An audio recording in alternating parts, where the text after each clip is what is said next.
Crenshaw for the State of Black Women in LA. Broadcast live only on KBLA Talk 1580.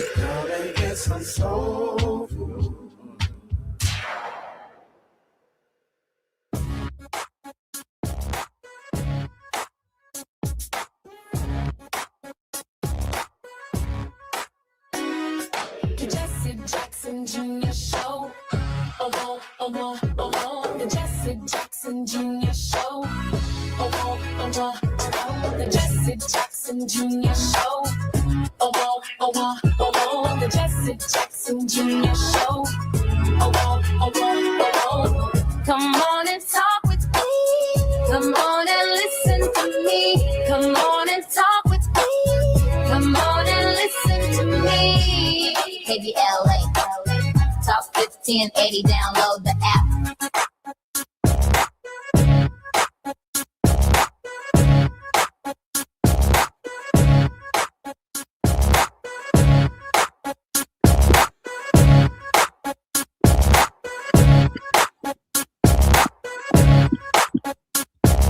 Jesse Jackson Jr., welcome forward to the Jesse Jackson Jr. Show on KBLA Talk 1580. It's Thought-Provoking Thursdays, conversation with Atiba.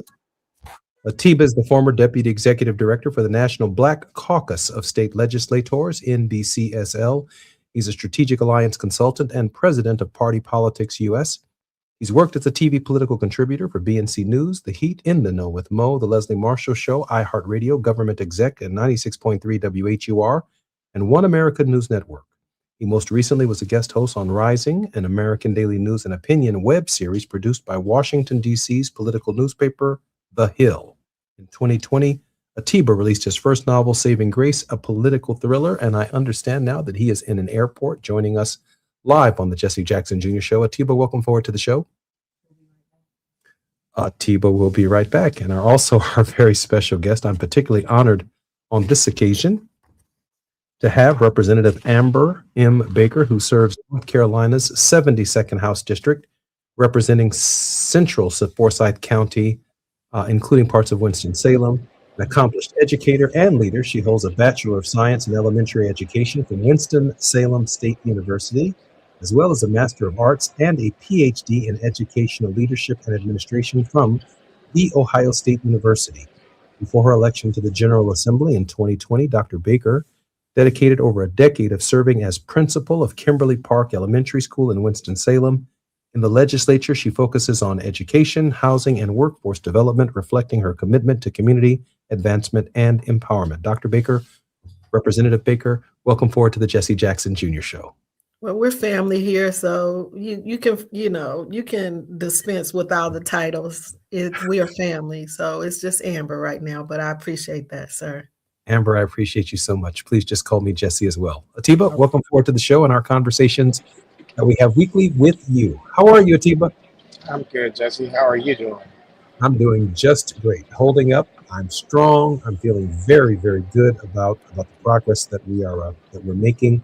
Some decisions are being made across the country in the midterms, and they will have an impact on the resistance and the fight that we have going forward as Americans and as a community of resistance. And I'm so grateful that weekly I have a conversation, a very thought-provoking conversation with Atiba to discuss many of the issues that confront our community internally, but also some of the challenges that we confront externally as well.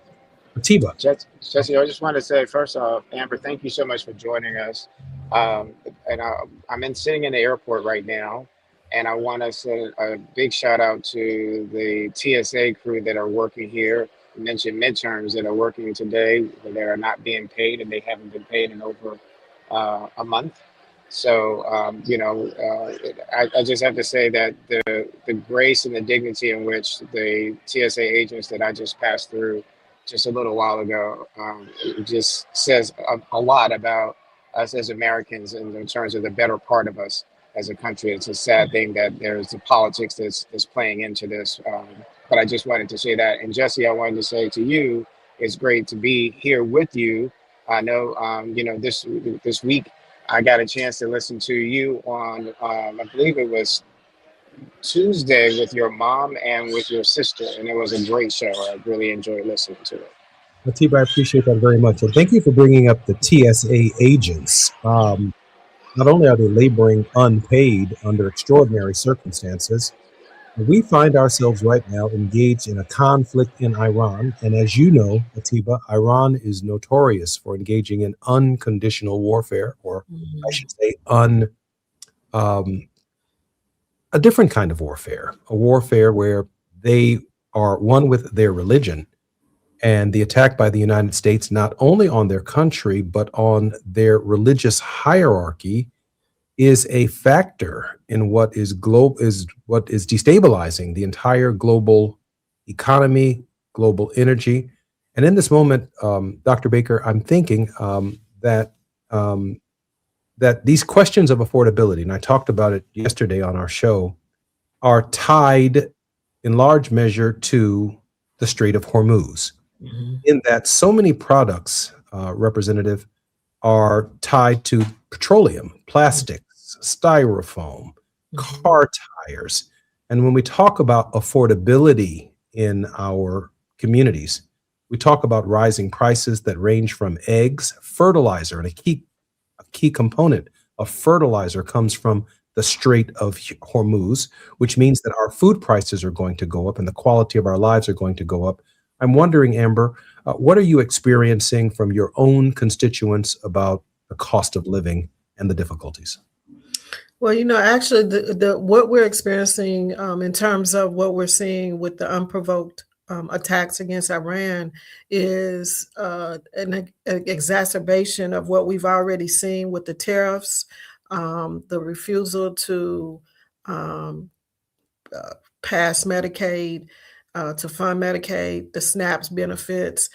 Here in North Carolina, we have a legislative body, which is not uncommon to what you're seeing around the nation, who's refusing to fully fund our public schools, who are tone deaf when it comes to the issues that are impacting our rural communities, whether we're talking about the products that they produce that are exported, or access to healthcare, failing schools. So this war really is just exacerbating what we see.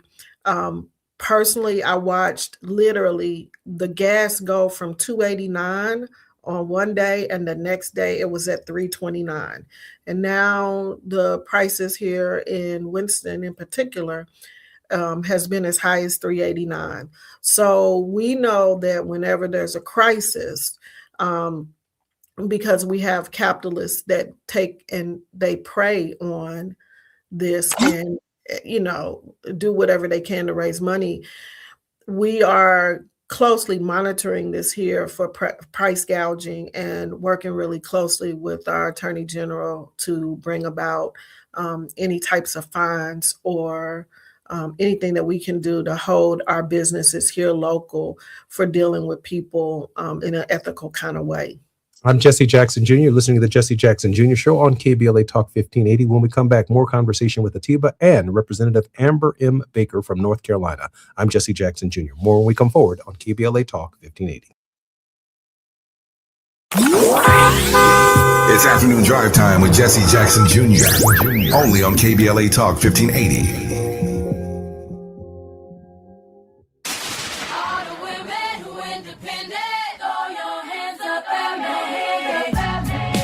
This March, we're turning up the volume on the women who changed everything. KBLA Talk 1580 is proud to celebrate Women's History Month, honoring the trailblazers, truth tellers, and game changers who shaped our world, our culture, and our community. From the freedom fighters to the firsts, from the boardroom to the front lines, from the unsung to the unforgettable, all month long, we're celebrating the stories, the voices, and the conversations that remind us that women, Black women, have always led the way. Don't miss a moment. This is our moment. This is our story. Stay tuned to KBLA Talk 1580, Los Angeles' home for the conversations that matter. I'm your girl, you're my girl, we're your girls. Won't you know that we love you? At Charmin, we heard you shouldn't talk about going to the bathroom in public, so we decided to sing about it. Charmin Ultra Strong. You can use less, better than the rest. Charmin Ultra Strong. Your booty past the clean test. Salmon weave texture, it's the best. Study up, teach a lesson on fresh. Your booty past the clean test. Yes, sir. Charmin Ultra Strong. Charmin Ultra Strong with diamond weave texture cleans better than the leading one-ply brand, so you can use less. Enjoy the go with Charmin. All I need is one mic. With a KBLA Talk 1580 editorial, I'm Tavis Smiley. So who's really paying the price? Scores of people dead and counting. Over 9,000 homes burned to the ground. Entire neighborhoods in Altadena gone. The Altadena Eaton Canyon fire is one of the deadliest fires in California history. And Edison's own CEO told investors the company has not identified any other possible source of ignition. In other words, they started it. So what does the man at the top walk away with? Pedro Pizarro took home $16.6 million in cash, stock, and other compensation last year, a 20% raise from the year before. Let that sink in for a moment. A 20% raise, while families in Altadena are still sifting through the ash. Now, Edison will tell you they cut executive bonuses by 40%. Sounds like accountability, right? Wrong. 6 senior executives lost an estimated $2 million in bonuses. On the very same day, the company reported $4.5 billion in profit for 2025. $2 million out of $4.5 billion. That math ain't mathing. That's not a penalty. That's a rounding error. And here's the part that should really make your blood boil. Over $1.6 billion in damages from a previous fire that SCE Equipment started is now being covered not by the company, but by SCE customers just like you and me through rate hikes. The victims of utility failures are being asked to pay for the utilities' failures. Sickening, shameful, disgraceful, reprehensible. You choose your own word. The people lost everything. The CEO got a raise. The company posted record profits, and your electricity bill is going up. As you well know, KBLA Talk 1580 has been out front and unapologetic about demanding accountability for SoCal Edison. But this is far from accountability. This is the system working exactly as it was designed, just not for you. With the KBLA Talk 1580 editorial, I'm Tavis Smiley. As always, we welcome your feedback.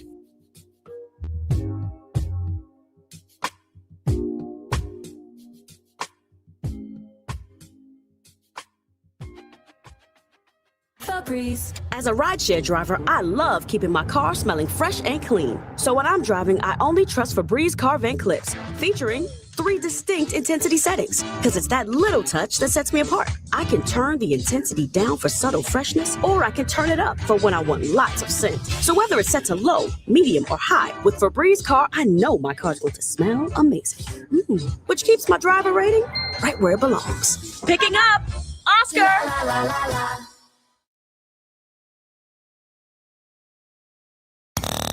Now back to more of Jesse Jackson Jr. on KBLA Talk 1580. The Jesse Jackson Jr. Show. The Jesse Jackson Jr. Show. The Jesse Jackson Jr. Show. The Jesse Jackson Jr. Show. King Quality drops the beat. Come on and talk with me. Come on and listen to the beat. Come on and talk with me. Come on and listen to the me. KBLA Talk 1580. Download the app. I'm Jesse Jackson Jr. Welcome forward to the Jesse Jackson Jr. Show. And on Thought Provoking Thursdays, our regular conversation with Atiba. Our very special guest today is Representative Amber M. Baker, who was a principal of an elementary school in Winston-Salem, North Carolina. Now in the legislature, she focuses on education, housing, and workforce development, reflecting, again, her commitment to community advancement and empowerment. Atiba, welcome forward to the show, and Representative Amber Baker, welcome forward to the Jesse Jackson Jr. Show as well. Great being here. Thank you so much. Atiba, I know that we're going to pivot in a few moments to the questions of caregiving because of Amber's extraordinary work and personal work in that space. But I do want to spend some time probing Amber on the question of what the impact of federal and state budgets, particularly in North Carolina, are having on elementary education in the state of North Carolina and in her district. As a principal, former principal, she is uniquely positioned to share with us what it means to rise from having dealt with parents, having seen students, having seen overcrowded classrooms, when our government is spending nearly $1 billion a day fighting a war that the American people have not determined as just. Atiba, your initial thoughts and any questioning that you might initially have for Representative Amber Baker. I mean, that's a great segue in terms of this particular part of the conversation. You know, everything that when in 2024, the first thing that I thought after the election was, okay, we're getting into 2025, and a lot of people kept asking me what I thought. And I kept saying, I'm going to be quiet. I want to sit and I don't wait and see where this is going. And it didn't take long for us to see that this is an assault on all Americans. And in terms of where we're going, we've never seen anything, at least in my lifetime, where we've seen the economy feel as if it's purposely being tanked. And in order to, you know, Nelson Mandela said that you can tell a lot about a country by the way they treat their children and their elderly. And we're seeing a lot about our country in this process. So, you know, in terms of, from that standpoint, Amber, what are you seeing? You know, North Carolina is a big rural, has a lot of rural area, but it has a lot of farmland. You know, and you know that my family, I often talk about my aunt being 106 years old, was born in North Carolina. My father grew up in North Carolina. What are some of the things now in terms of, and I thought it was very interesting that you painted the picture of the gas prices as they've increased. I also kind of want to also say that, the gas prices there are cheaper than a lot of other areas in the country. So that change that you all have seen is very important and hard. That's a hardship for people there in terms of getting food to urban areas, in terms of paying for gas, because the economy is not the same for people there. The wages are not the same there as it would be for someone living in Washington, D.C., for instance. So what are some of the things there, and I segue back to what Jesse was saying, what are some of the things that you're seeing in terms of affordability, and how is this impacting people, and how is it impacting the schools? So one of the things that as I travel not only around my district, but I am also working to get Black legislators elected to the House. One of the things that I talk to our voters about and our constituents about is, while we need to pay attention to what's going on in DC, we absolutely cannot take our eyes off of what's happening in the state. And because our state has continually defunded public education and a push towards charter schools that now includes anybody, private schools, public charters, parochial schools. And so that is had a significant impact, not only on the crisis in schools, and let me just say this, we're the only state right now that does not have a budget. The only state that doesn't have a budget. So we know historically that there were these schools of separation created because white folks didn't want their kids to go to school in integrated schools. And so they created these private schools. That's what we're seeing here. We are seeing that we are near the bottom in terms of per pupil spending. We are near the bottom in terms of teacher pay. They have stripped master teachers' pay. They have continued to strip allotments. And so, of course, those class sizes continue to increase, and we are losing teachers to surrounding counties, because if they just hop over a district, they get all of their years of experiences, which leads to them getting an increase in pay. So most of my career, I've been an educator for over 30 years, and most of it has been in highly impacted schools.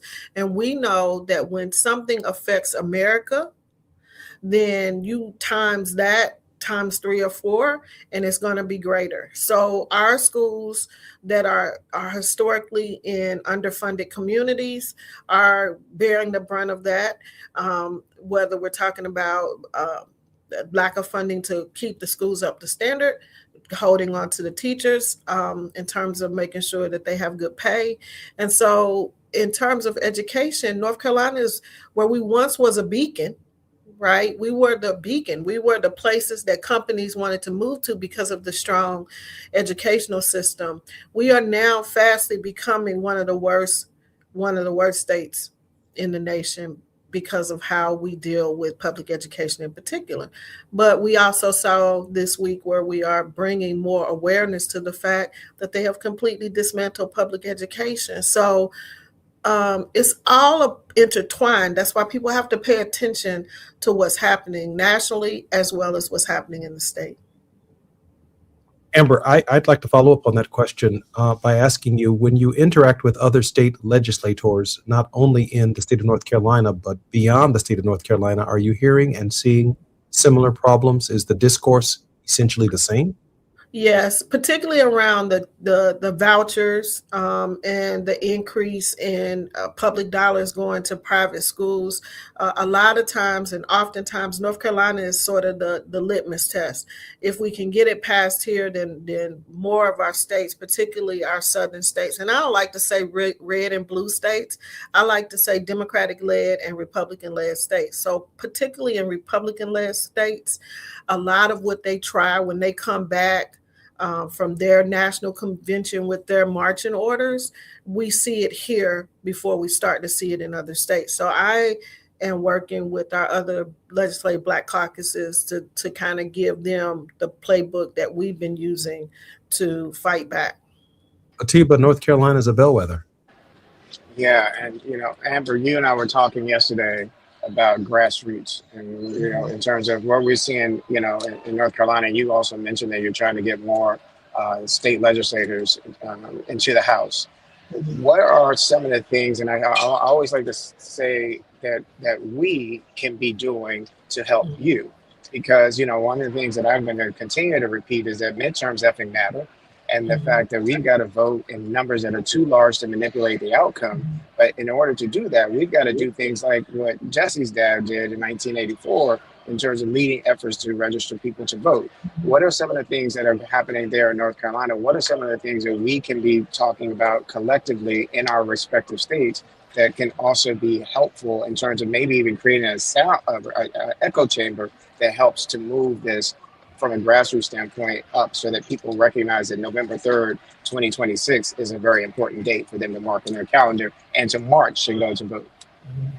Well, first of all, we must understand history. Reverend Jackson was the first, when I got to vote for president, he was the first person I had an opportunity to vote for as president. And I originally attended Howard, Jesse, and Santi and I are friends. She adopted me early on. And so we first must understand our history. And this idea of grassroots organizing is not new. I was on the bus when the students, when we organized the students to take them to Chicago to knock doors for Harold Washington. I worked on Maisie Woodruff's campaign when she ran as the first Black woman for county commissioners here. And she was always in community. We were always in community. So we've gotten away from that. And you can't dial it in. And that's what you and I were talking about yesterday. I'm sorry, there's not enough text you can send. There's not enough social media posts that you can post. There's not enough phone calls that you can send robo messages on. We have got to be boots on the ground. And I know that oftentimes, we raise this, or some, I don't. I have not been successful in raising large amounts of money, but I think when you help people to understand where those funds go to, whether you're purchasing materials to canvas with, or signs, or just the various things, transportation, I think people need to understand that there is nothing that's going to move a person more than, one, what have you done in community already? What do you continue to do? And if you're elected, how do you remain engaged? And we have to think differently about different demographics. Someone who's over 60 that's voting has very different needs than our newly 21-year-olds that vote. And so what have we done in terms of spending time to get to know how do we connect with them? I want to comment on the historical context, because in this moment I'm reflecting that we are having a very important conversation, but it's also in the context of the post Brown versus the Board of Education, the 1954 decision that ended segregation by law in the school, but it did nothing about property taxes and how the school funding formulas would be resolved or addressed going forward. And it seems to me that this is a conversation, Atiba, that did not take place before segregation, before desegregation. There were no white flight out of communities, or teachers moving between districts and moving out of areas, or disparately impacted schools in communities that are overwhelmingly African American, until after Brown versus the Board of Education. So before Brown versus the Board of Education, education was working for Americans when the standard was that we couldn't go to school.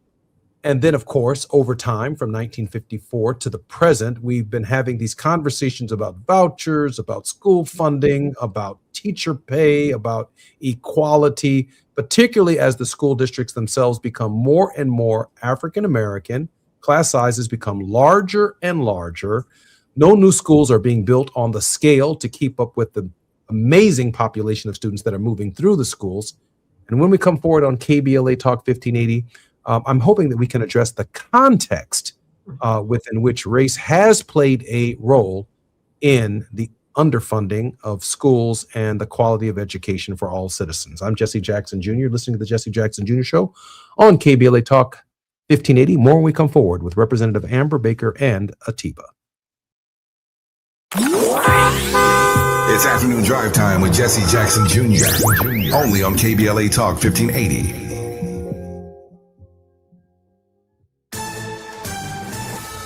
I'm Amber Payton with BIN News Now. President Trump is set to visit Memphis, Tennessee on Monday to highlight the Memphis Safe Task Force. I'm not excited about him coming to Memphis or anything else. I'm not excited about him being the president. The White House says the effort has led to more than 7,100 arrests and helped locate 149 missing children since September, though community reaction remains mixed.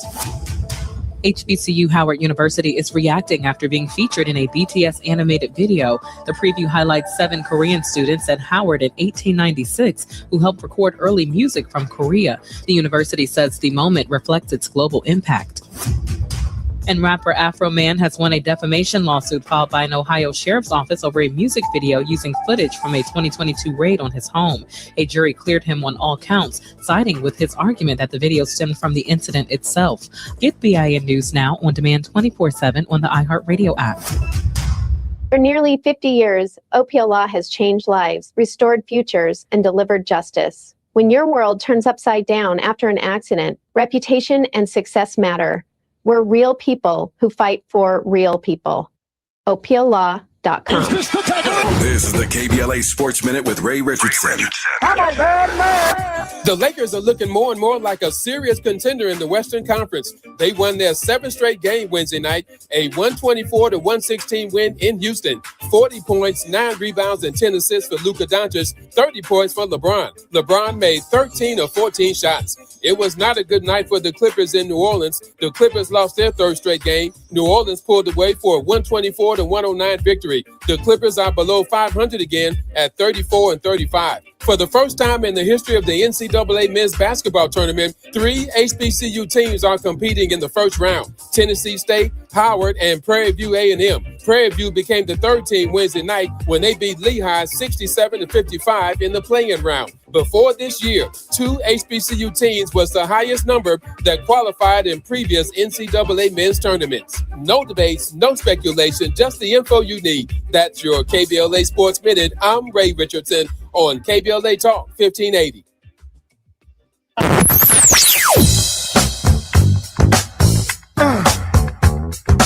This is KBLA Talk 1580. Talk radio. That's music to your ears. We're unapologetically progressive.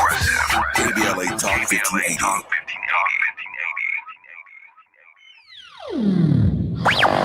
All I need is one mic.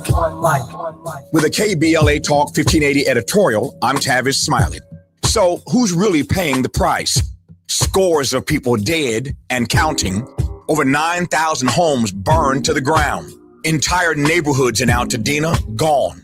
The Altadena Eaton Canyon fire is one of the deadliest fires in California history.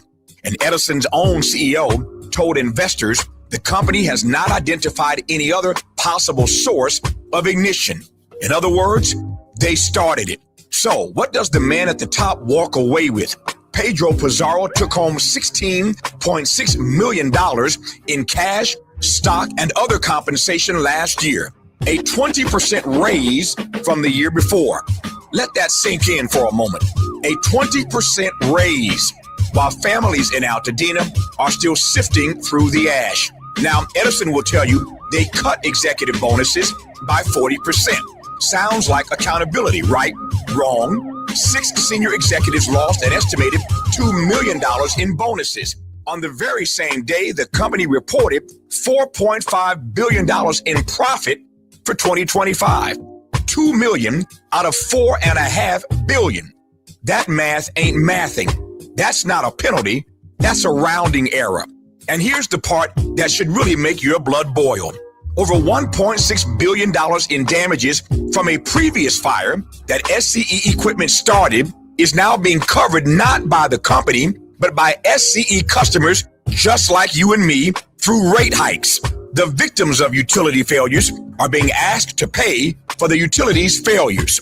Sickening, shameful, disgraceful, reprehensible. You choose your own word. The people lost everything. The CEO got a raise. The company posted record profits, and your electricity bill is going up. As you well know, KBLA Talk 1580 has been out front and unapologetic about demanding accountability for SoCal Edison. But this is far from accountability. This is the system working exactly as it was designed, just not for you. With the KBLA Talk 1580 editorial, I'm Tavis Smiley. As always, we welcome your feedback.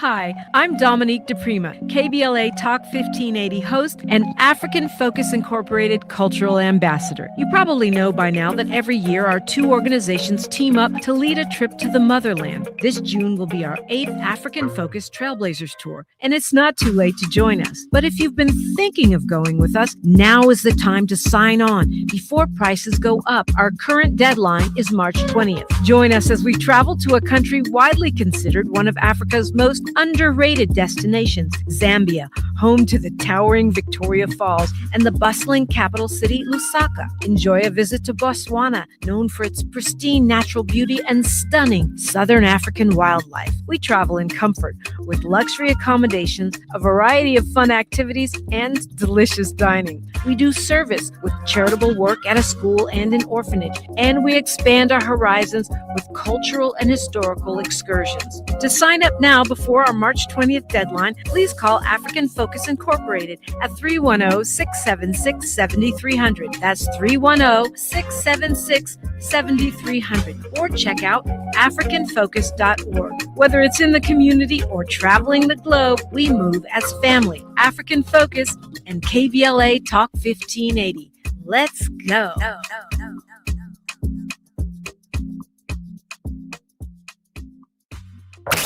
You're listening to Jesse Jackson Jr. on KBLA Talk 1580.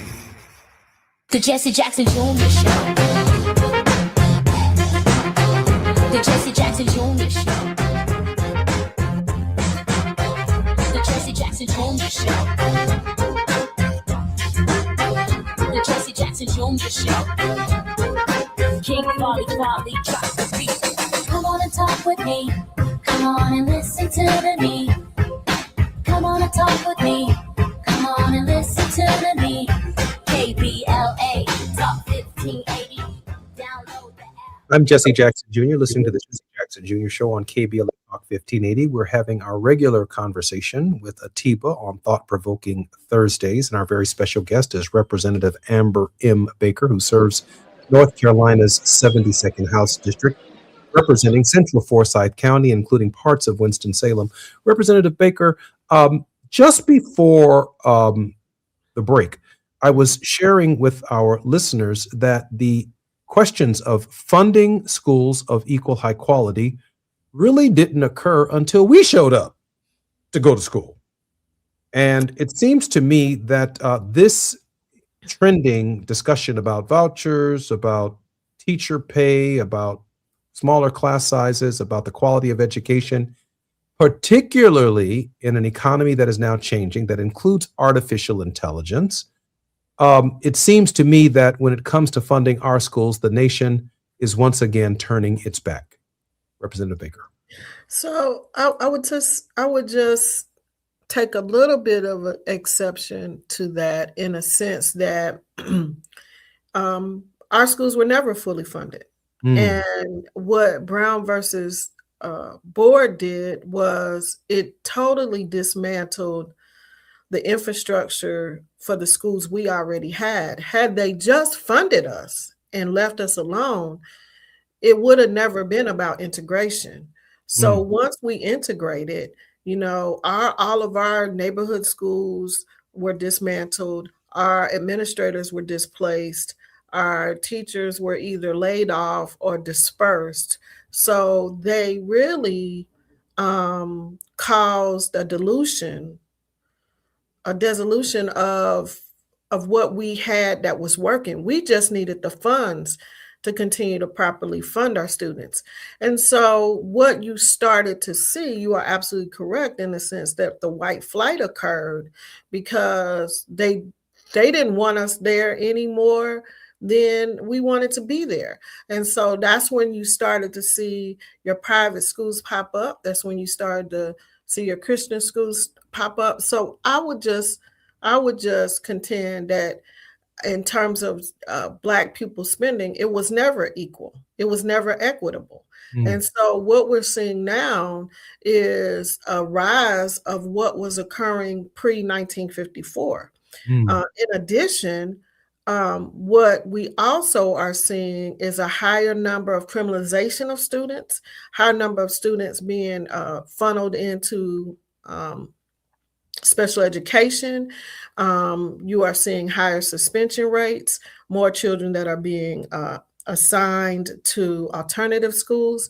And I will, in full transparency, there is no area of education I haven't touched. So I've worked in private schools. I know that they have gatekeeping mechanisms in place so that they don't have to accept our students. Charter schools, I ran a charter school for 3 years in Minnesota. And I know that that is a reasonable alternative, but it is so hard to take and put a measure against a newly formed school to a historical institution and then compare it as apples and apples. So what we need to do is, I tell people you can live wherever you want to live. But once we started moving out of community, we also started to take away our resources, whether we're talking about financial resources, whether we're talking about cultural capital. And so we have got to come back together and band back together. And I think that that is part of what's contributing to the demise of what we see happening. And we're looking to the government to fix a problem that they created. I think that's a very insightful point. Atiba, she raised a very important point. Yeah, and I think, I'm reading a book right now about the Montgomery bus boycott, and I feel like it's just so relevant to what we see that's going on today. It's by Joanne Robinson. It's called The Montgomery Bus Boycott and the Women Who Started It. And I bring it up because one of the things that she, and in the book that I listened to before that about Dr. King, was they talked about how there was an increase in domestic violence, an increase in crime that was based on the segregation of the buses. That they could tell that people not being able to vent their frustrations anywhere else, that once they were going through what they were going through, just going to school, going to work, and coming home, that there was increased violence within their homes, which makes me think about what we see happening today. There has been, for more than 30 years, a lack of, I want to say respect, but lack of appreciation for the value of education. Part of that, I think, also when we see and look at the urban areas, like for instance, I grew up in Washington, D.C. during the height of deaths, where D.C. was called the capital of the murder capital of the world. And when I'm looking at or hearing what you're saying and how we started the conversation talking about affordability, and now we're talking about education, that the two, they go together. That's correct. And we keep trying to address the issues of whether or not it's healthcare or education or access. We keep looking at it in silos when really it's a human issue that is affecting not just African American community, it's affecting all these different communities in this country. And it's one common 0.5% that is the byproduct of the reason why that is happening. And while all these things are happening and our attention is diverted, the back of the door of the bank is open and all of our money is going out of it. And so we never can really figure out or fix these problems if we're like always running to this dumpster fire, trying to put it out. And then we have this fire and this fire, until we look at it holistically and recognize that the issue of education in America is one that is affecting all of us, and that none of us will get ahead. And none of us will be able to have money in our pockets if we continue fighting each other instead of recognizing we have a common issue. We have about a minute before we come forward. Representative Baker, your response. I'll just say this real quick, and then we can pick it back up on the other side of the break. First of all, public education as we know it was never designed for anyone other than elite white males. Let's be mindful of that. It was never intended to educate the masses, not women, not blacks, no. The other part is, you're absolutely right, Atiba. That is why when I decided to run, that my focus was on education, on housing, on workforce development, and on access to social skills. Because once you give a person an equitable place to live, give them good quality housing, give them a pathway out of poverty, and then give them access to the social underpinnings that help them move forward, then you will see an increase in schools. I'm Jesse Jackson Jr., listening to the Jesse Jackson Jr. Show on KBLA Talk 1580. These are our conversations with Atiba, and we're blessed to have Representative Amber Baker, who serves North Carolina's 72nd House District. More when we come forward on KBLA Talk 1580. While you're stuck in traffic, we can at least bring you up to speed on the news of the day. You're listening to Jesse Jackson Jr. only on KBLA Talk 1580.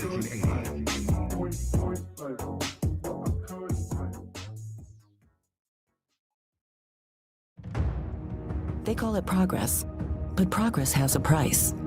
Land once held in black hands, taken, stolen, erased. Acres paved into highways, fields burned. Homes replaced by parking lots and broken promises.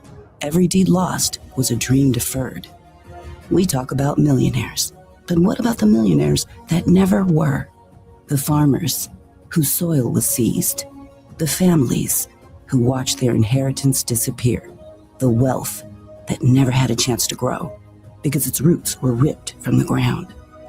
They took the land, but never the legacy, because the soil remembers, and so do we. Every story matters. Our mission is to collect, preserve, and amplify these stories. If this is part of your family's history, visit blacklandlost.org/share your story and help bring us closer to justice. KBLA Talk 1580. We've got a lot to talk about. KBLA Talk 1580, connecting you with services and solutions. These are hard times for housing in America. Too many in our community face barriers to safe housing, behavioral health care, and affirming spaces for healing, particularly those impacted by poverty and stigma or incarceration. Rooted in South LA, Ahmad supports impacted communities through housing, wellness, and leadership development. Ahmad provides culturally responsive, peer-led support from transitional housing and mental health services to leadership development and youth empowerment. They offer safe, affirming houses for youth, transgender women, and formerly incarcerated individuals. Therapy and peer support with a focus on healing trauma in Black communities. HIV prevention and care, free testing, education, and wraparound services for whole person wellness. Standing in the gap with health, housing, and hope. Reach out to Ahmad Institute at 323-569-1610. That's 323-569-1610. Or visit amaad.org. This is a community call to action from KBLA Talk 1580. KBLA Talk 1580. We've got a lot to talk about.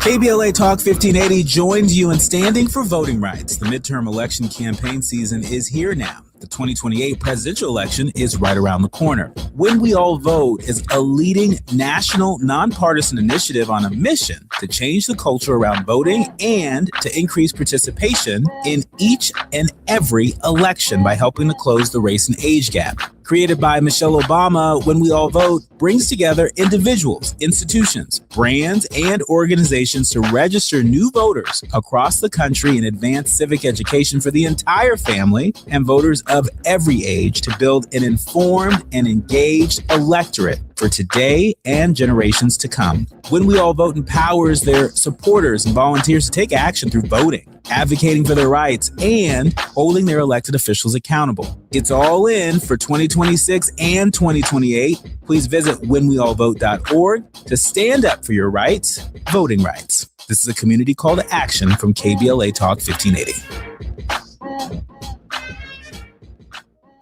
Small businesses are the heart of America. But you don't have to go it alone. As the nation's largest nonprofit resource of expert business mentoring, SCORE has helped millions of entrepreneurs build their businesses for free. Get the connections, education, and guidance you need with SCORE. We're ready to help. Find a mentor today at score.org. Now back to more of Jesse Jackson Jr. on KBLA Talk 1580. The Jesse Jackson Jr. Show. The Jesse Jackson Jr. Show. The Jesse Jackson Jr. Show. The Jesse Jackson Jr. Show. King Volley, drop the beat. Come on and talk with me. Come on and listen to me. Come on and talk with me. Come on and listen to me. KBLA Talk 1580. Welcome forward to the Jesse Jackson Jr. Show. In our final segment, our conversations with Atiba, former Deputy Executive Director for the National Black Caucus of State Legislators, has brought with him a very, very special guest, Representative Amber M. Baker. The Honorable Amber Baker serves North Carolina's 72nd House District. Representative Baker, I'd like to pivot to caregiving in our final segment. And as usual, our guests have the final 3 minutes, a hard stop at the top of the hour, for a word of hope to the nation. Representative Baker, I had the most amazing experience with my siblings for the last 4 or 5 years to caregive for my father, and only to stumble upon numbers that the Affordable Care Act and other health care programs at the local and federal level don't even take into account what we go through. The conservative numbers are about $550 billion a year go towards caregiving. People have to change their careers. They have to change their life options. They plan their whole lives to be lawyers, to be doctors, to be just ordinary citizens who are doing an extraordinary job to keep our nation moving forward. But then all of a sudden, there's an illness in our family, someone that we love and care for. The liberal numbers, somewhere around $650 billion a year, just to provide for people that we care about, and it never shows up in the national or in the state debate. Please share with us your thoughts and your experiences with caregiving.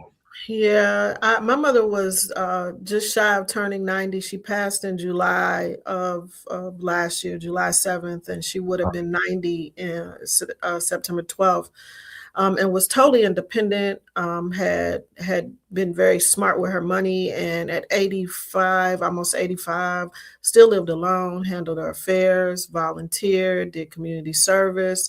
2 weeks earlier, we had driven to Ohio to celebrate her sister's 90th birthday. She helped me drive, and literally on a dime's notice, had a series of mini strokes that took her completely out. She didn't have any paralysis, but it affected her speech. And she was diagnosed with vascular dementia, and so was not prepared in terms of what that needed to look like. So had to do a hard pause. I did have other siblings. They lived in another state. But as the female, the only sister, the expectation was that I do the caregiving. And so what I then began to focus on was not only putting together a caregiver plan for her. Thank God my mother had a good business sense. So all of her affairs, her power of attorney, her living will, her will, all of that was intact. What we are seeing now, which is very closely tied to aging parents, is loss of property, loss of our generational wealth.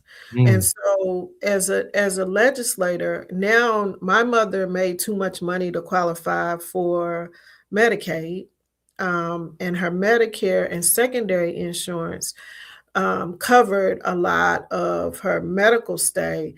But when it came to caregiving or finding someone that could come and sit with her at the house, or someone to help with just care, that had to be a private cost that was absorbed.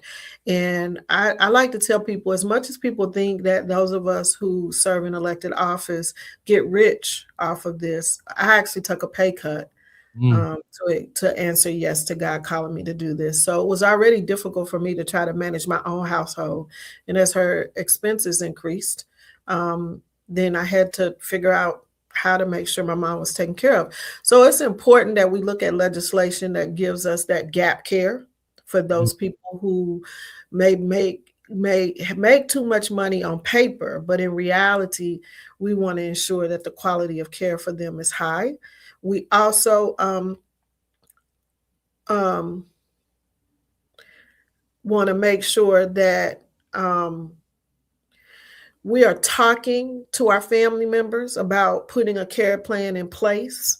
We want to make sure that we are ensuring that their properties are protected, moving assets into trusts, making sure that there's clear expectation about who will be the executor in the passing, who will be the power of attorney, who will have the healthcare power of attorney. And when there's multiple siblings, I would strongly encourage that the siblings come together and decide how they're going to divvy up those responsibilities. It's a lot on an individual to try to figure that out. And depending on the varying levels of expertise and education and experience, it might be some gaps and holes there. But I will say also on a personal note that we need to make peace with the trauma of our childhood in order to be good caregivers, right? So we need to make sure that we are in good spaces before we have to make some decisions about our parents. So we need to take care of ourselves physically. We need to take care of ourselves mentally. We need to make sure our affairs are in order. And we know that mental health is not spoke of enough. We need to make sure that we have processes in place for people to be able to access that. I didn't have anywhere to go. And so I had to kind of figure that all out on my own. So I guess I would leave with these top tips. One, as a child of an aging parent, make sure your affairs are in order, right? Because you can't take on somebody else's affairs when your affairs are not in order. Two, make sure that you are forcing your parents to talk to you about their business. If you have older parents, they lock their information away in a vault, and trying to get that information is like pulling teeth. Three, that we make sure we protect our generational wealth. So many people lose their homes with all of this equity in it. And four, I tell people that a lot of times legislation comes from people saying, have you thought about this? I was working with a legislator out of Oklahoma who was able to get some legislation passed where they could actually write off Uber for their parents. I was like, what? So it's things like that that we need to also talk to our legislators about, because we are faced with aging generations, and now four generations of people all kind of dealing with aging parents and then older kids. I think that's an amazing word of hope. Atiba, we have about 1 minute and 30 seconds. Let me give you the balance of the time. No, I actually would like to give it back to Amber. I just want to say, all these issues, I think this deserves to have a national town hall, and maybe it starts within our cities and districts, but this deserves to have a national town hall conversation. And, we have these type of issues and we continue talking about them. I'm going to keep saying this every week, Jesse. Midterms have to matter. We have to vote in numbers too large to manipulate the outcome, because we need to have people that are there who can address these type of issues. We need a Caregivers Protection Act of 2027 when the new Congress convenes. On a national scale, this is a problem that the American people, every single one of us, are dealing with it. We're not talking about it. It hasn't come to the forefront of the issues that confront this election season. Representative Amber M. Baker has brought a particular focus to it, a personal focus to it. And just as sure as I'm sitting here, if you have aging parents, you are about to confront this issue, and it is going to change the trajectory of every plan that you've had. I want to thank Atiba for our conversation today, and Representative Baker. I'm Jesse Jackson Jr. You've been listening to the Jesse Jackson Jr. Show. More on KBLA Talk 1580 when we come forward. KBLA 1580 Santa Monica. I'm Amber Payton with BIN News Now. President Trump is set to visit Memphis, Tennessee on Monday to highlight the Memphis Safe Task Force. I'm not excited about him coming to Memphis or anything else. I'm not excited about him being the president. The White House says the effort has led to more than 7,100 arrests and helped locate 149 missing children since September, though community reaction remains mixed. HBCU Howard University is reacting after being featured in a BTS animated video. The preview highlights 7 Korean students at Howard in 1896 who helped record early music from Korea. The university says the moment reflects its global impact. And rapper Afro Man has won a defamation lawsuit filed by an Ohio sheriff's office over a music video using footage from a 2022 raid on his home. A jury cleared him on all counts, siding with his argument that the video stemmed from the incident itself.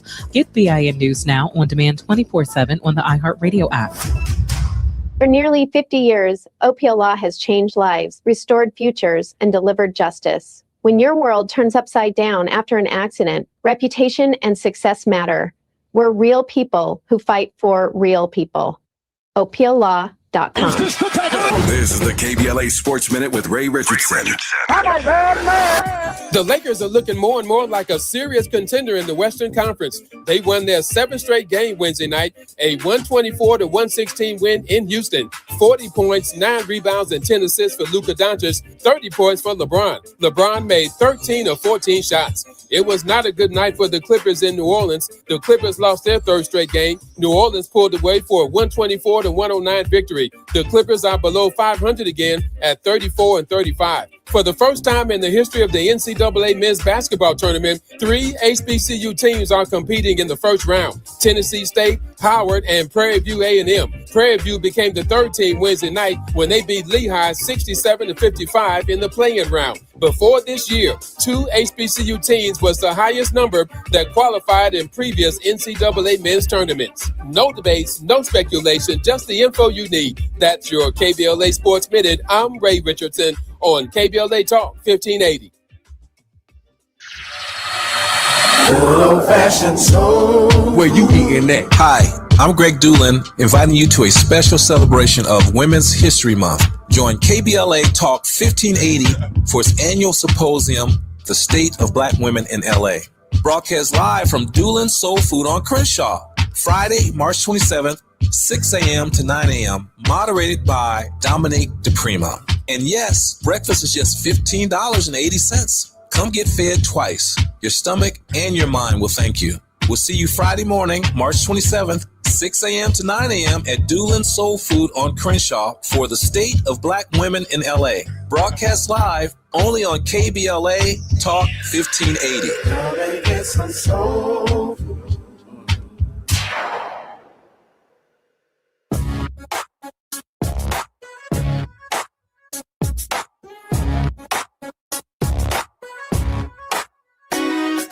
Jesse Jackson Jr. Show.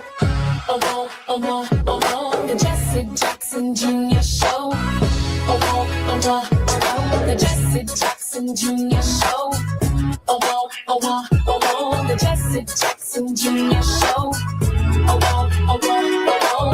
Come on and talk with me.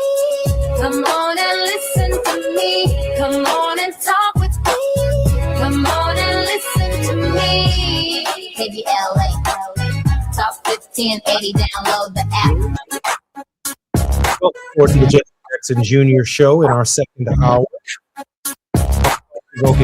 As we enter the World House, Dr. Johnny Mack, social entrepreneur and scholar practitioner, with an expertise in subject areas, peace, conflict, and social change movements, traveled extensively throughout the Americas, Africa, Asia, Europe, and the Middle East, working in the fields of peace, development, conflict, and nonviolent social change. Dr. Mack's seminal work, After Confrontation, Then What?, challenges the putative logic of nonviolent social change theory and practice. Particularly, he articulates nonviolence beyond the traditional understanding, of nonviolent struggle as principally nonviolent resistance. Johnny, welcome forward to the Jesse Jackson Jr. Show. Thank you, Jesse. It's great to be here. I'm particularly honored you're here. We had a wonderful conversation in the last hour with Representative Amber Baker, who covered issues of education all the way to caregiving. And I can't once again get my mind off of Beyond Vietnam. The resources that led her to leave teaching in public schools and become a state representative. She recognized that there was only so much she could do as a principal. And then she found herself having to fight and run for state legislative office and essentially fight for public schools from the distribution of resources phase of the process. Johnny, your thoughts on Dr. King's vision for education?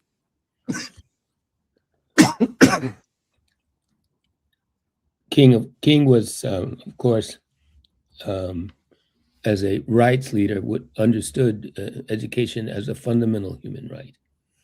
And of course, during his time, and that period of the African American struggle against what we would call American apartheid, education was not equally accessible to all Americans, particularly African Americans. And so our struggle, that struggle largely led by King and those of that cadre of civil rights leaders, sought equal opportunity, not only in employment and in housing, but in education as well. Of course, education is a fundamental right, because of what it represents and leads to in terms of full participation, Jesse, in society, and particularly in the American experience, as we often like to call it. And so King was profoundly, I think, concerned about, and would be still today, the state of the education system and equal access at all levels of the education process. Johnny, Dr. Baker mentioned in her interesting theory that she proposed, and I know it's more than a theory because she's actually lived it, that when we were in segregation, our schools were functioning fundamentally different than the idea of desegregation. And in the moment, I was thinking that during the average educational life of a student, if I am a parent and my child is entering the 9th grade, knowing that there's been a century and a half of segregated schools or even longer before Brown versus the Board of Education, I'm saying to myself, listen, I don't have time for the federal government or the state government to make my school over here in the neighborhood what it's like on the other side of town. Over there, they have Olympic-sized swimming pools, tennis courts. They're training students to go to the Olympics, to fulfill their potential between the grades of 9 and 12 or even earlier. So the movement then was to move students to the best schools available, the best public schools available, because the governments, both federal and state, had not provided us with the facilities, with the resources necessary to even be competitive on our side of town. So by definition, separate was unequal. Mm-hmm. And we needed to move with all deliberate speed because, hey, if you're learning on a laptop on one side of town, or you're taking courses in artificial intelligence and you're a high school student, and on my side of town, there are pages missing in the book, and it's being handed down from one class, graduating class to the next, because we're not having adequate or equal facilities, and we don't even have coaches. We don't have any sports programs. That we are systematically deprived of the kind of education that is being provided for students on the other side of town. I get it, that we needed to fund schools in our community. The government had resisted that prior to Brown versus the Board of Education. And when we finally moved over to the desegregated school systems, all of a sudden they moved out, and we ended up with some of our public schools here are as old as Brown versus the Board of Education and before. They're big, massive structures and buildings that were once essentially all white academies, that did not keep up with what smaller class sizes, private schools, charter schools, ultimately began doing in the last 20 or 30 years of educational development. And so we still find ourselves disproportionately separate and unequal because we're not preparing our children for the modern world and the modern economy. And I want to say it this way. I had a great privilege over the last year or so of spending time with the superintendent in Kankakee County, Illinois, Dr. Gennaro Walters. And she said, Jesse, fundamentally, the curriculum in public schools has not changed in 100 years. We're not training our young people to prepare them for the AI economy. We're not training young people for the growing economies that are taking place. And even though we give them a baccalaureate degree, or as my father would say, give them a degree in one hand, but also give them a voter registration card in the other hand, they're still not leaving schools until the curriculum itself, as well as the facilities, are completely re-advanced. I'm Jesse Jackson Jr., listening to the Jesse Jackson Jr. Show. We're having a conversation with Johnny Mack in the World House. More with Johnny Mack when we come forward on KBLA Talk 1580. It's afternoon drive time with Jesse Jackson Jr. Only on KBLA Talk 1580. All the women who independent, throw your hands up at me. This March, we're turning up the volume on the women who changed everything. KBLA Talk 1580 is proud to celebrate Women's History Month, honoring the trailblazers, truth tellers, and game changers who shaped our world, our culture, and our community. From the freedom fighters to the firsts, from the boardroom to the front lines, from the unsung to the unforgettable, all month long, we're celebrating the stories, the voices, and the conversations that remind us that women, Black women, have always led the way. Don't miss a moment. This is our moment. This is our story. Stay tuned to KBLA Talk 1580, Los Angeles' home for the conversations that matter. I'm your girl, you're my girl, we're your girls. Won't you know that we love you? At Charmin, we heard you shouldn't talk about going to the bathroom in public, so we decided to sing about it. Charmin Ultra Strong. You can use less, better than the rest. Charmin Ultra Strong. Your booty past the clean test. Salmon weave texture, it's the best. Study up, teach a lesson on fresh. Your booty past the clean test. Yes, sir. Charmin Ultra Strong. Charmin Ultra Strong with diamond weave texture cleans better than the leading one-ply brand, so you can use less. Enjoy the go with Charmin. Febreze. As a rideshare driver, I love keeping my car smelling fresh and clean. So when I'm driving, I only trust Febreze car vent clips, featuring 3 distinct intensity settings, because it's that little touch that sets me apart. I can turn the intensity down for subtle freshness, or I can turn it up for when I want lots of scent. So whether it's set to low, medium, or high, with Febreze car, I know my car's going to smell amazing. Which keeps my driver rating right where it belongs. Picking up Oscar! KBLA Talk 1580. We've got a lot to talk about. KBLA Talk 1580, connecting you with services and solutions. The Michael's Daughter Foundation is dedicated to inspiring youth and resilience through storytelling, arts, filmmaking, and enrichment programs for youth and families in under-resourced communities and system-impacted individuals. The Michael's Daughter Foundation is a 501c3 nonprofit providing free and low-cost arts programs to youth and families from under-resourced communities, both system-impacted youth and those affected by the incarceration of a loved one. 1 in 43 children in America have a parent incarcerated. 70% of those children are expected to end up in prison. Through filmmaking, animation, theater, and writing, they help young people express themselves, build confidence, and imagine new possibilities. Beyond the arts, they offer financial literacy workshops, emergency support, and scholarships. Because thriving takes more than talent, it takes access. To learn more about the impact of Michael Daughters Foundation and how you can be a part of the movement, please visit their website, michaelsdaughterfoundation.com. This is a community call to action from KBLA Talk 1580. Now back to more of Jesse Jackson Jr. on KBLA Talk 1580. The Jesse Jackson Jr. Show. The Jesse Jackson Jr. Show. The Jesse Jackson Jr. Show. The Jesse Jackson Jr. Show. King Volley, drop the beat. Come on and talk with me. Come on and listen to me. Come on and talk with me.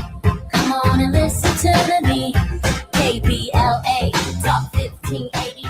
I'm Jesse Jackson Jr. Welcome forward to the Jesse Jackson Jr. Show on KBLA Talk 1580. Our very regular and special guest and contributor in the World House is none other than Dr. Johnny Mack. Dr. Mack's research includes extensive study of Martin Luther King Jr.'s logic of nonviolence and the civil rights movement. He explicates Dr. King's logic of nonviolence using King's call to restructure the social edifice, and particularly its triple evils of racism, poverty, and militarism, with a revolution of values that is effected through peaceable power.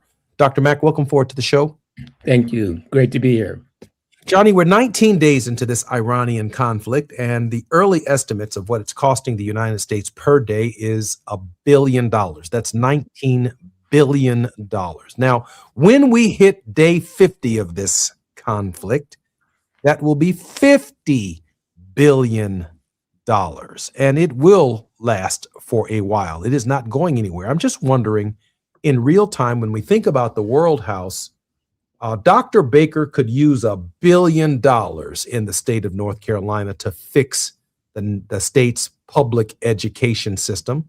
And Dr. King, in the Beyond Vietnam speech, talked about money being spent abroad that should be spent on programs of social uplift here in the United States.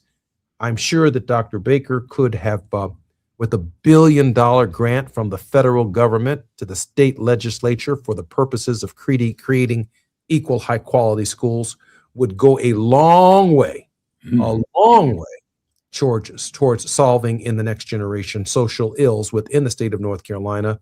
And I can imagine that similar ills could be solved in other states if, in fact, the federal government prioritized in the World House studying war no more and bringing the resources home to the young children and to the people and to the parents and to the families and to the communities that need them. Dr. Mack. Yeah. So starting with your last comment, Jesse, prioritizing is the key word. Who gets prioritized? What gets prioritized? And why does it get prioritized? It seems today, particularly regarding the crisis that we call a war, the priority is whatever has driven this administration and its partner in the war to the conflict that will spend, as you say. You mean the Israelis? I do mean the Israelis in terms of the war between Iran, the U.S. and Israel. As you know, and I'm sure our listeners know, this is a war that was not planned for, that did not receive the requisite debate in Congress. It was not authorized by Congress. And now the president is seeking $200 billion to continue or in furtherance of the conflict. And who knows where those dollars or that request will go should that $200 billion be granted, even beyond that. And yes, imagine what can be done in funding quality schools, more teachers, the requisite resources that students need in today's economy, what it would do in educating children. It's a huge problem. So if I were president of the United States and I made a fiscal request of the Congress to fund every state with an additional $4 billion a year to address disparities in education, to take schools in barrios, ghettos, and trailer parks and rebuild the infrastructure, to train teachers, to put teachers back to work, to pay them commensurate with what they deserve and the sacrifices, of course, that they are making, you're telling me that the priority has shifted to the Strait of Hormuz. And Dr. King understood that the resources that Dr. Baker needs in North Carolina, that Kamala Gadot needs in the state of California, that Chris Welch needs in the state of Illinois, are presently being dropped on the people of Iran? Well, it's an incredibly awful way to characterize the reality of the war, isn't it? But that's exactly what's happening. Rather than dropping them into the minds, those resources into the minds of young people, of children, K through 12, for example, they're being dropped as bombs throughout Iran and countries throughout the Middle East. What kind of insanity is this, Jesse, right? I guess that's the point of the conversation. And what do we do about it? Well, let's turn our attention to what we do about it. The midterms are here. These issues are now front and center. They're knocking on the doors of every single American.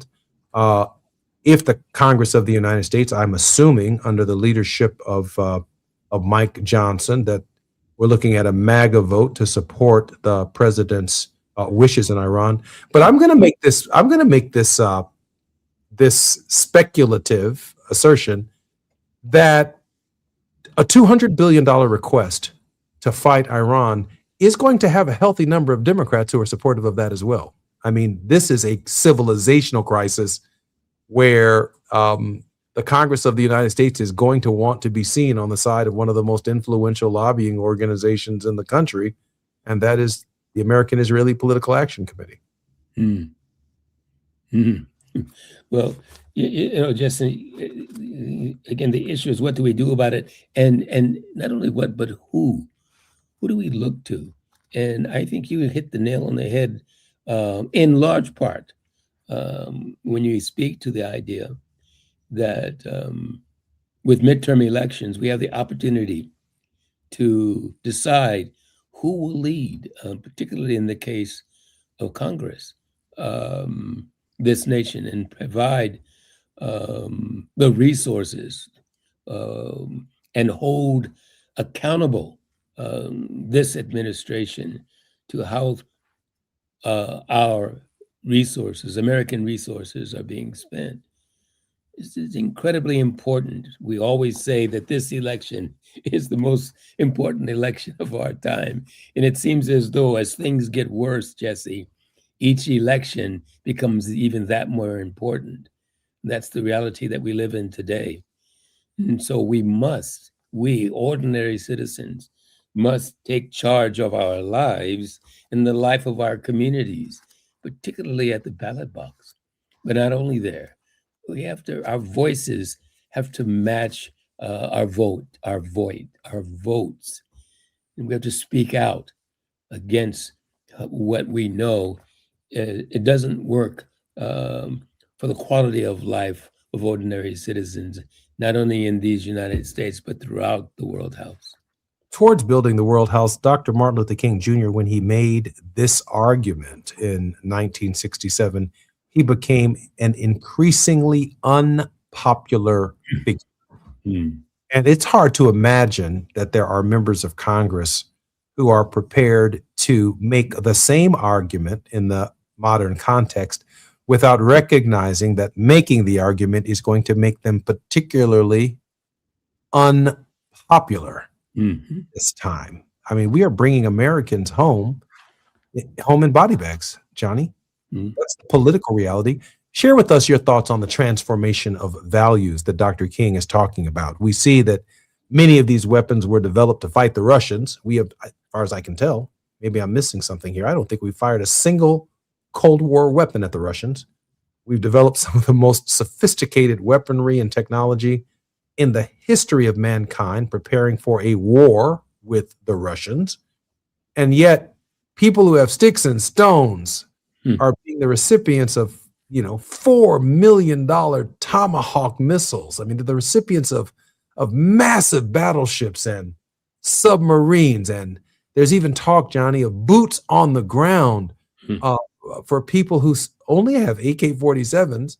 And it just seems to me that, this question of racism, while it's sitting right there in front of us, these are brown people in Venezuela, in Cuba, in Iran, throughout the world, that we are pointing the most sophisticated weapons known to man in their direction, while ignoring the fact that the unparalleled nature of the destruction that we're wreaking is largely against brown people. Come on, Johnny, talk to me. Well, no, of course, King's three evils were poverty, racism, and militarism. And how relevant are they today? Poverty, racism, and militarism is what we're experiencing and what this conversation is largely about, Jesse. People of color, if we can use that term, are the objects of this poverty, of this racism and militarism, as you point out, in these wars that are taking place in today's world.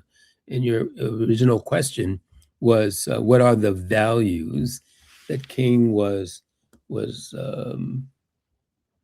saying we must revolutionize the world with, to create the world house with? And those values were very simple: that human dignity, every human having the same and equal dignity and worth was the first value. And the second was liberty, that is the freedom to exercise that human dignity, to realize one's full potential. This is grade school stuff, Jesse. There's no rocket science to these values. We learn in grade school that we all have the same quality of human existence and dignity, and keep our hands to ourselves, and we should have the freedom to realize our full potential. But Jesse, it's the third value. It's the third value that we most often overlook and never talk about. And that third value is simply community. That is, if we're going to exercise our human dignity in liberty, then we have to do that in the context of community, because my dignity and my liberty depends upon your dignity and your liberty. We can apply that to groups as well. If one group is to enjoy dignity and liberty, to realize their greatest potential, to make all that they can make, be that all they could be, then all other groups must also enjoy and share that same opportunity. And that's this value of community. But no, we focus on primarily this individualistic value that I get all that I can, and you have to you get all you can if you can. And we live in a world where the social frameworks are not equal. They are not just. Johnny, at this hour, there's no Secretary of Education who's arguing for $200 billion, $4 billion per state, provide equal high quality education for all of the American people. That's not happening.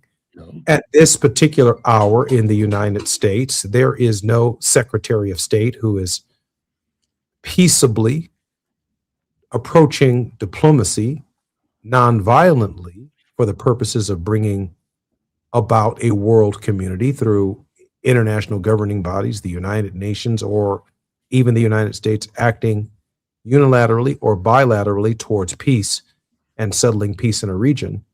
And so that leaves us with Dr. King's final point, that I have to come to terms with the idea that my nation is the most violent nation, purveyor of violence in the world. I mean, I don't know a better way of saying it than to quote another aspect of the speech, that American violence is, I don't hear it rolling off the tongues of enough professors and scholars and preachers and politicians that we are the most violent nation in the history of the world, and we solve the very problems that Dr. King thought needed to be resolved peaceably at the end of a barrel. Johnny, I'm Jesse Jackson Jr. You're listening to the Jesse Jackson Jr. Show on KBLA Talk 1580. More on the World House with Johnny Mack. Very, very interesting conversation in light of what's taking place around the world. More when we come forward on KBLA Talk 1580. It's Afternoon Drive Time with Jesse Jackson Jr. Only on KBLA Talk 1580.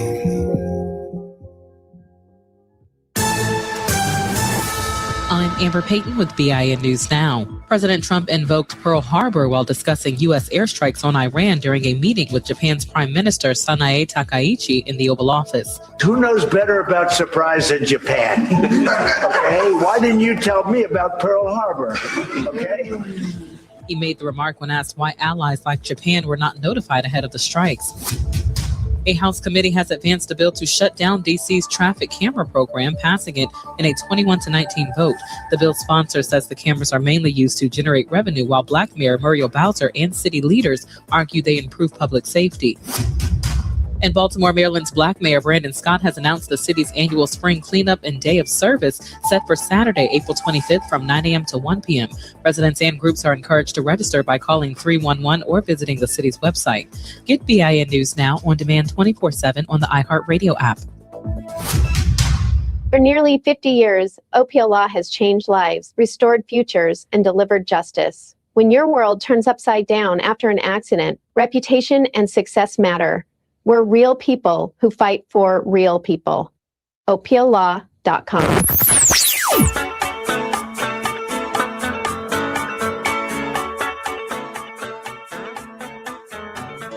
This is KBLA Talk 1580. Talk radio. That's music to your ears. We're unapologetically progressive. KBLA Talk 1580. We've got a lot to talk about. Hi, I'm Zoe Williams, a.k.a. the Voice of Reason, encouraging you to join me weekdays from 7 to 9 p.m. for the world's most intriguing relationship radio roundtable. Every night, I facilitate and encourage our loyal listeners to participate in the most engaging relationship discussions you'll hear anywhere. So make it a point to rendezvous with me, Zoe Williams, the Voice of Reason, Monday through Friday, 7 to 9 p.m. Pacific Standard Time. Trust me, your relationships will never be the same. The VOR is on fire tonight. Unapologetically progressive. KBLA Talk 1580. We've got your black. Heading out of town this spring? Metro makes getting to LAX easier than ever.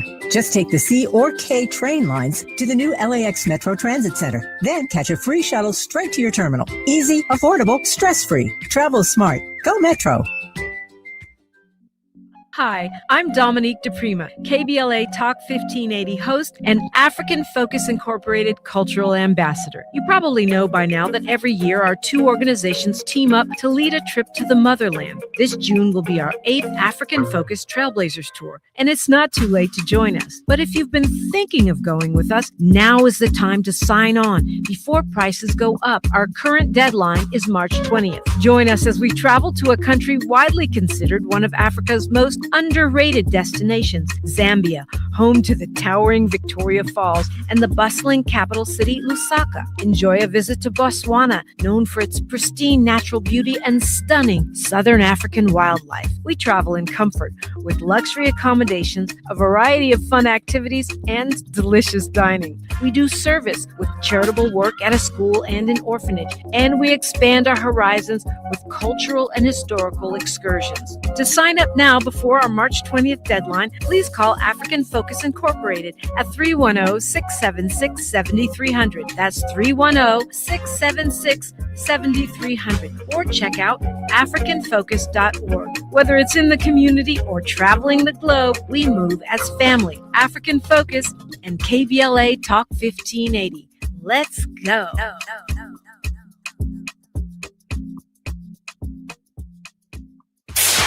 KBLA Talk 1580. We've got a lot to talk about. Tired of being locked out of job opportunities and shut down by systemic racism? KBLA Talk 1580 stands with you in fighting for the rights of black workers, and we don't black down. The Los Angeles Black Workers Center is a dynamic alliance of workers, organized labor, community-based organizations, clergy, students, and scholars working collectively to improve the position of the black working class. The LA Black Workers Center takes a comprehensive approach to addressing the black jobs crisis. Their programs promote access to quality jobs, racial equity in hiring and retention, discrimination-free job sites, and they prepare black workers for employment in high-wage career track jobs. The LA Black Workers Center supports workers who need help protecting their rights on the job. They give workers access to quality jobs and remove systemic barriers to employment. And they are advocating for a fair deal for black workers in the new Los Angeles City Charter. To sign up for free career readiness training, get involved in organizing, or learn about union apprenticeship programs and trade registries, please visit lablackworkercenter.org. That's lablackworkercenter.org. Together, we can beat the black jobs crisis and build a more equitable Los Angeles. This is a community call to action from KBLA Talk 1580.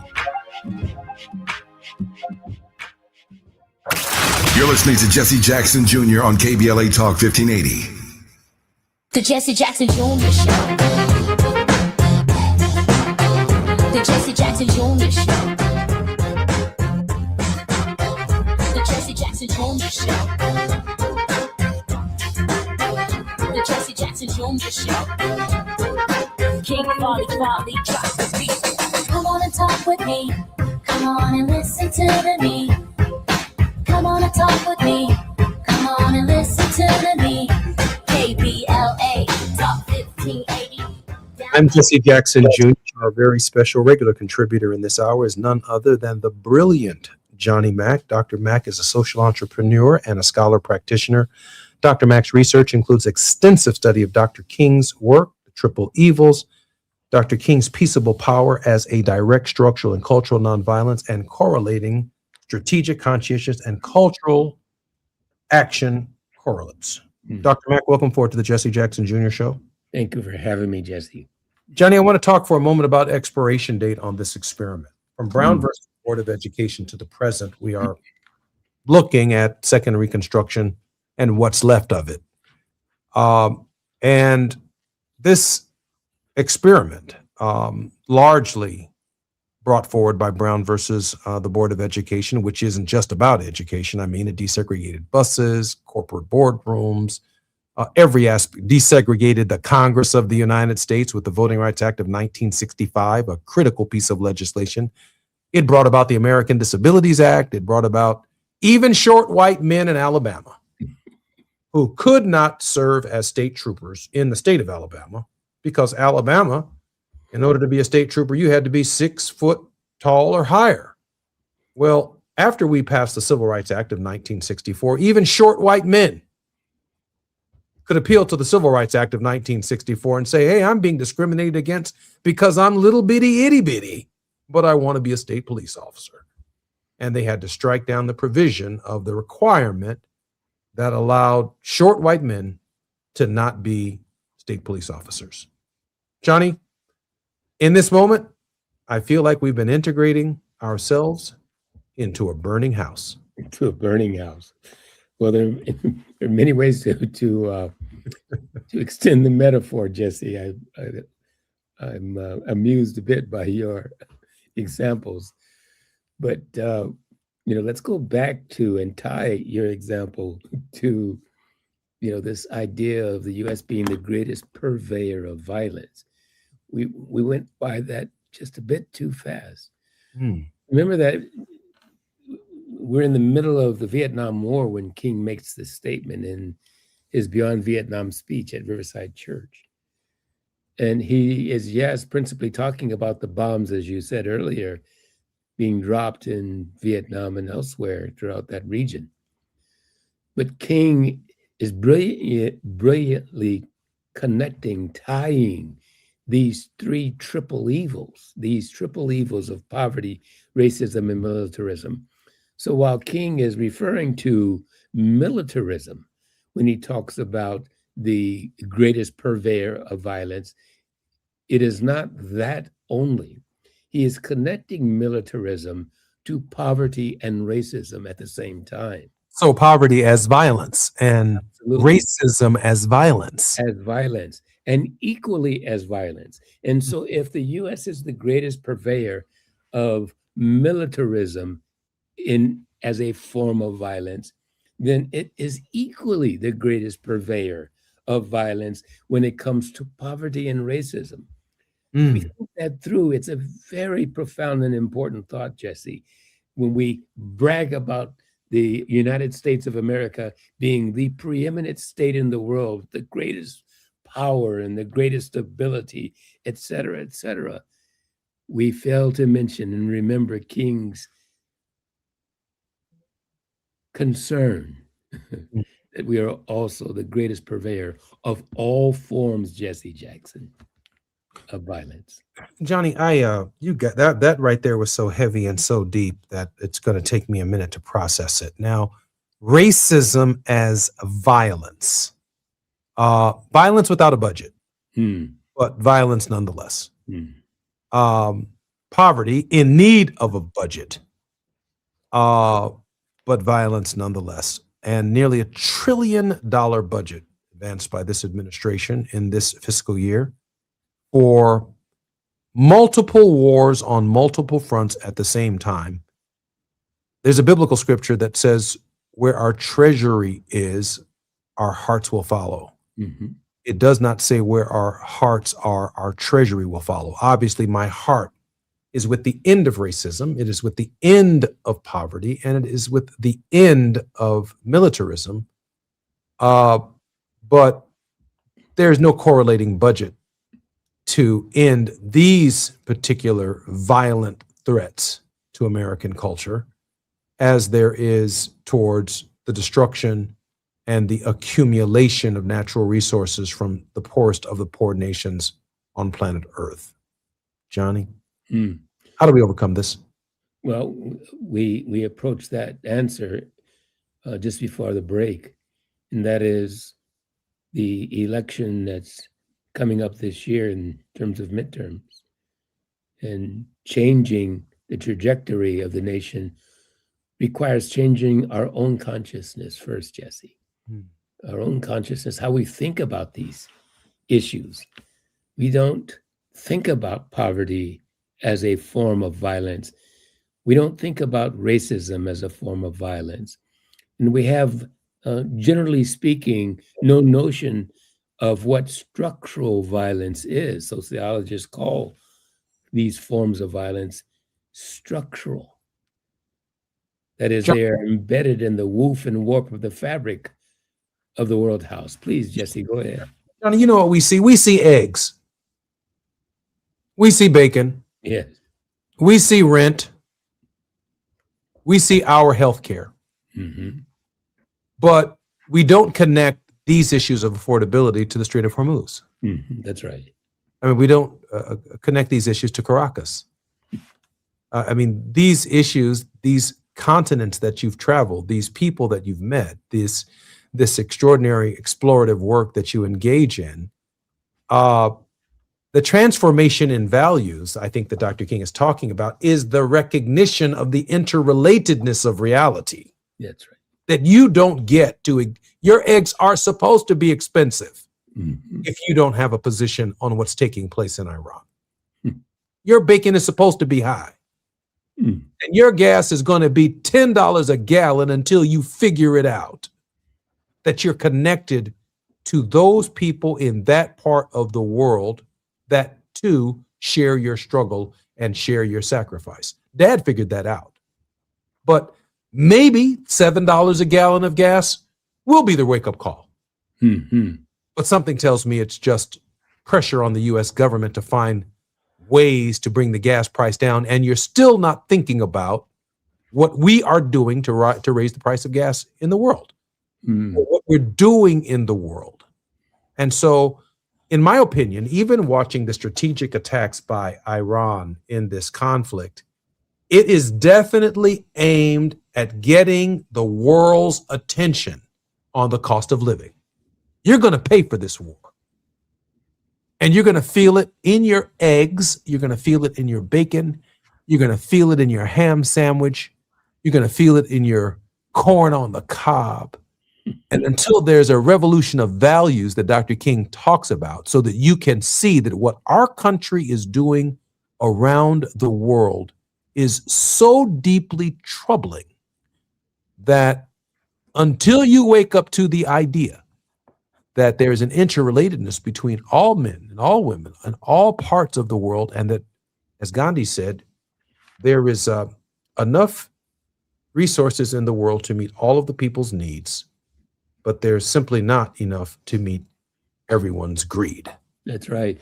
And, Jesse, what you're saying brings to my mind King's statement: we are inextricably tied in a network of mutuality. That which affects you directly is going to affect me indirectly, and vice versa.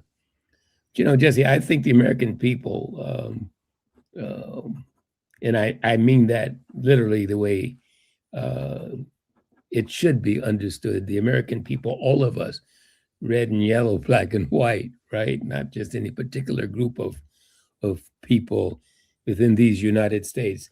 I think that U.S. citizens are feeling the realities of this war, and really what's been behind this, the war, the complementarity to this war, to this war and other wars throughout the world, and that is the administration's use of tariffs.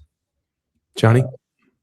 Yes. When we come forward on KBLA Talk 1580, more with Johnny Mack, we're going to talk about these tariffs and the complementary impact of a different form of violence. More when we come forward on KBLA Talk 1580. While you're stuck in traffic, we can at least bring you up to speed on the news of the day. You're listening to Jesse Jackson Jr. only on KBLA Talk 1580.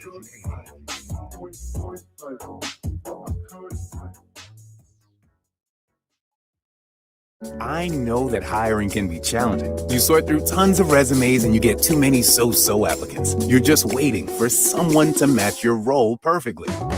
Well, now there's a place where you can meet them fast. ZipRecruiter. Need to hire right away. Start your search for strong candidates. The right fit awaits. Build your team. Build it sooner.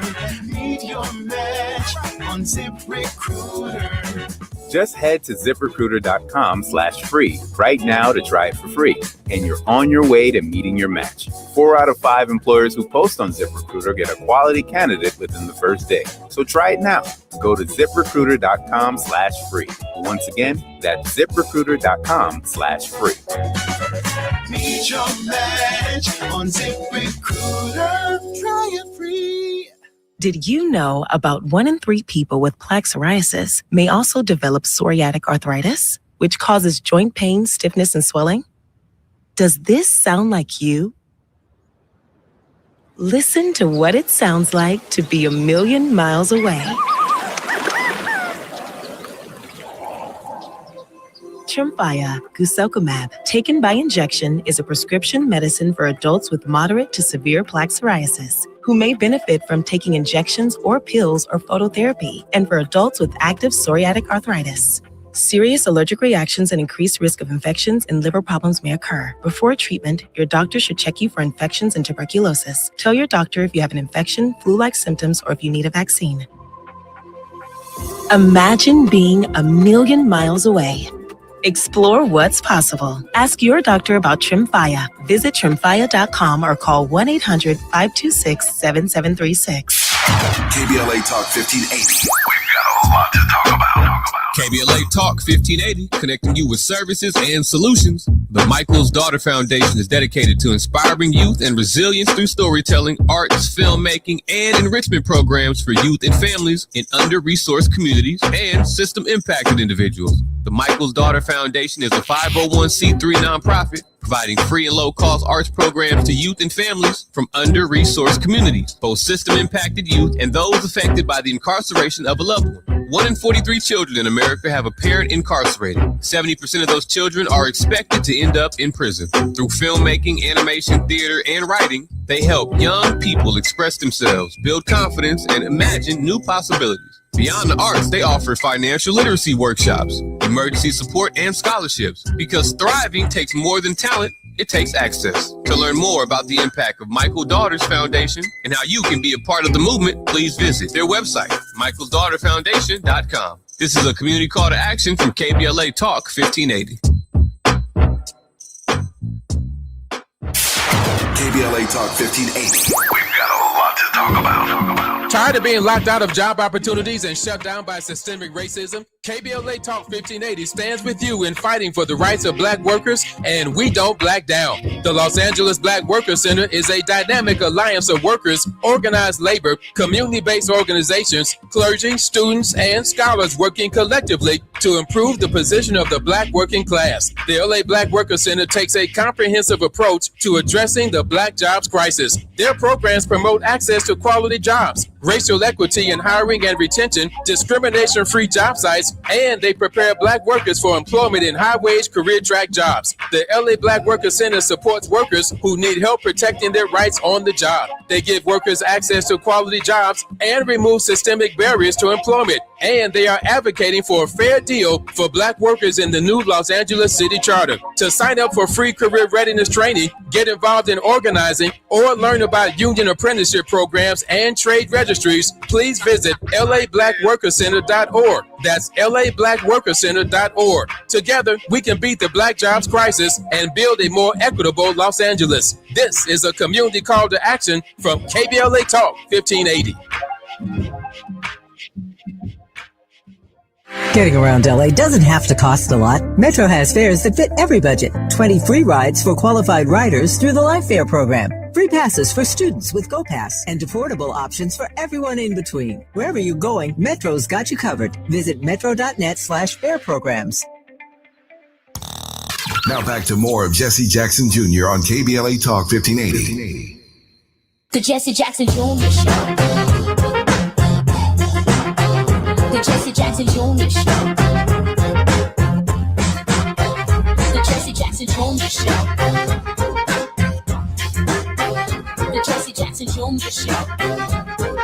King Volley drops the beat.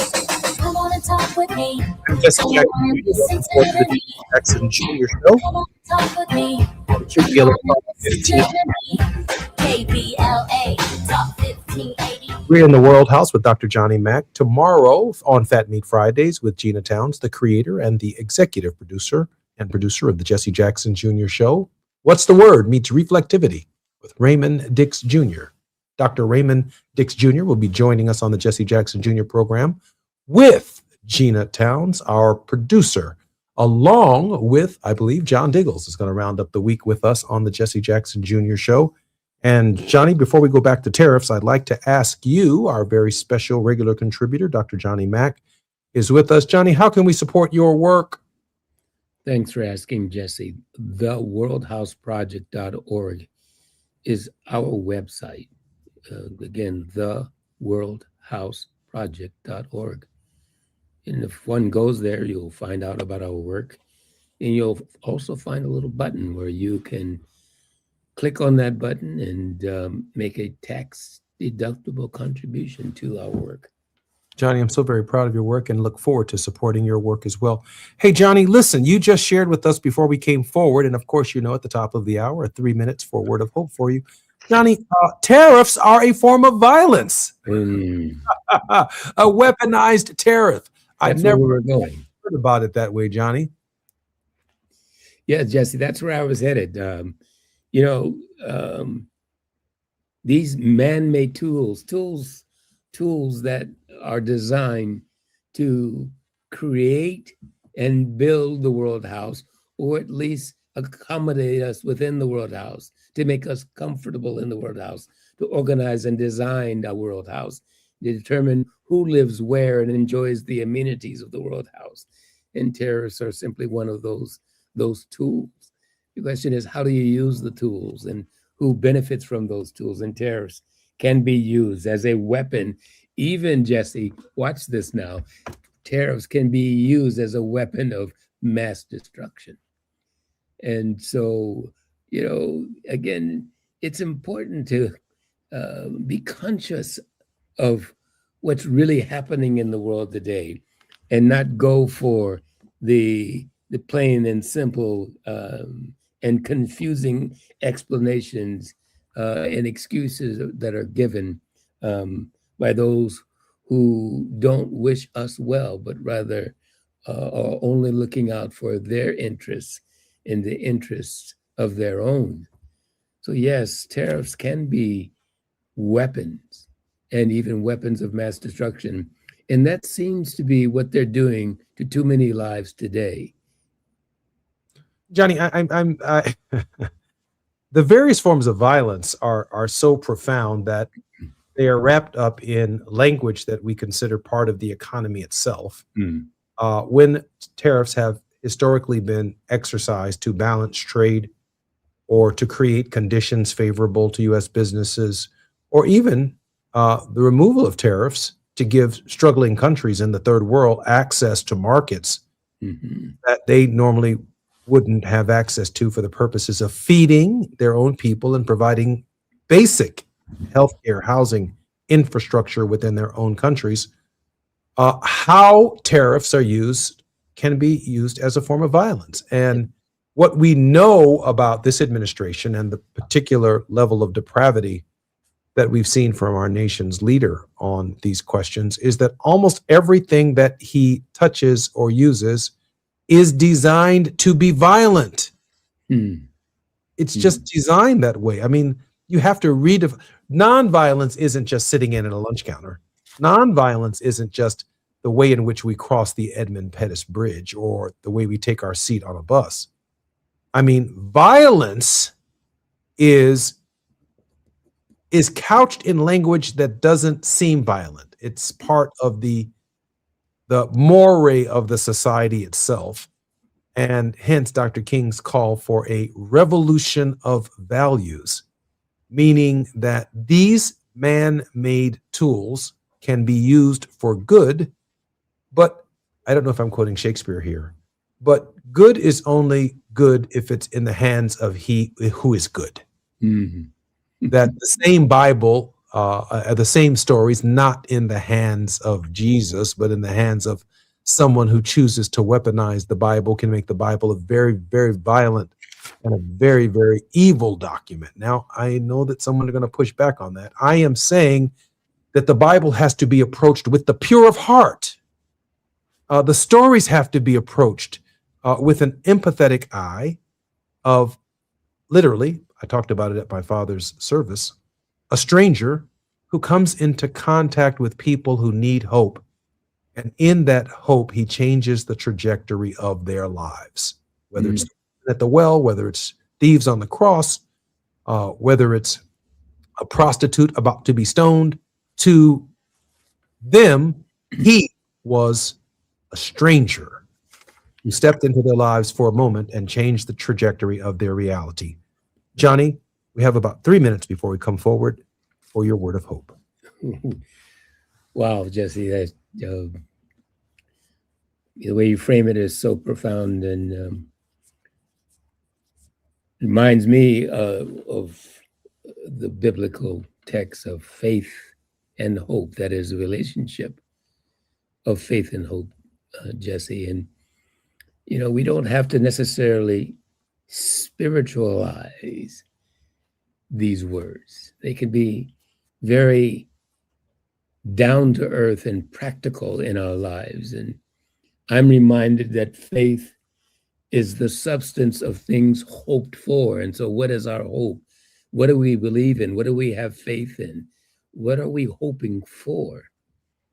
And so when I think about hope, I'm also reminded that that word faith is a Greek, or in the Greek, faith is the title deed of hope.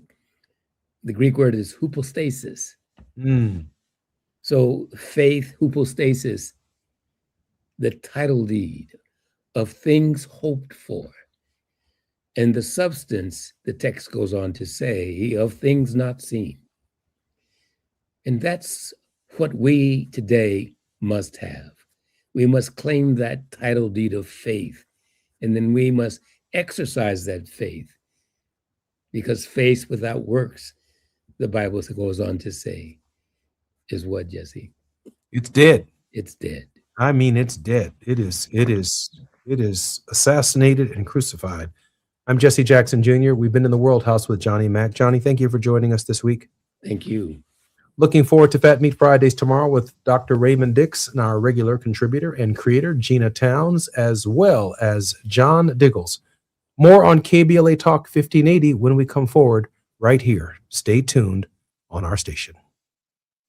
KBLA 1580 Santa Monica.